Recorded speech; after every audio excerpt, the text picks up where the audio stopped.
c'est que Compilatio est un outil qui nous aide à vérifier si les étudiants ont produit un devoir qui a été produit par eux. Mais c'est pas forcément pour dire attention, cet étudiant a tout fait grâce à l'IA ou cet étudiant a tout construit lui-même. Mais ce serait plutôt dire attention, celui-là, il a peut-être des choses à approfondir, vérifie si cette information vient de l'étudiant ou si c'est quelque chose qu'il a récupéré sur Internet. Alors, ma plus grande fierté professionnelle, je dirais quand même que c'est depuis que je suis à Compilatio.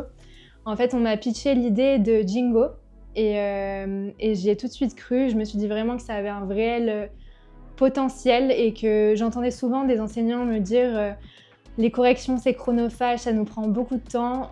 Ça a aussi des biais parce que on est fatigué, ça fait longtemps qu'on corrige. Et je me suis dit, il y a une solution à ça, il y a l'IA qui est là, autant s'en servir intelligemment. Et quand Fred m'a pitché cette idée, je me suis dit, en vrai, ce produit, il a du potentiel, il faut qu'on le développe. Et c'est pour ça qu'on a essayé de le développer en 6 semaines pour faire un prototype et se rendre compte de qu'est-ce qui était possible de faire. Et aujourd'hui, de le voir toujours évoluer et de voir qu'on a le lancement officiel qui est en janvier 2026, voilà, c'est une petite fierté. L'intelligence artificielle est là pour aider l'enseignant. On a souvent cette crainte qui est là, l'intelligence artificielle va être là pour nous remplacer. Non, pas du tout. C'est une ressource, c'est un outil qui va nous aider à évoluer parce qu'on voit que les étudiants l'utilisent aujourd'hui. On est obligé de passer par là parce qu'il faut évoluer avec les nouvelles générations. Ce serait utilise les produits, utilise les ressources que tu trouves intelligemment en prenant les informations. Aujourd'hui, tu as la chance d'avoir des réponses à tes questions rapidement.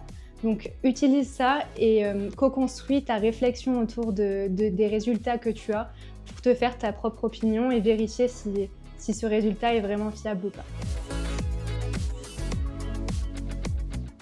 Et le message que je veux passer aux étudiants qui nous écoutent et aux enseignants, ce serait vraiment d'utiliser ces nouveaux outils qui nous sont mis à disposition pour s'en servir, en tirer le bénéfice, vraiment de récupérer tout ce que ces outils nous apportent. On voit souvent le négatif parce que le changement fait peur, mais le changement peut aussi être une bonne chose.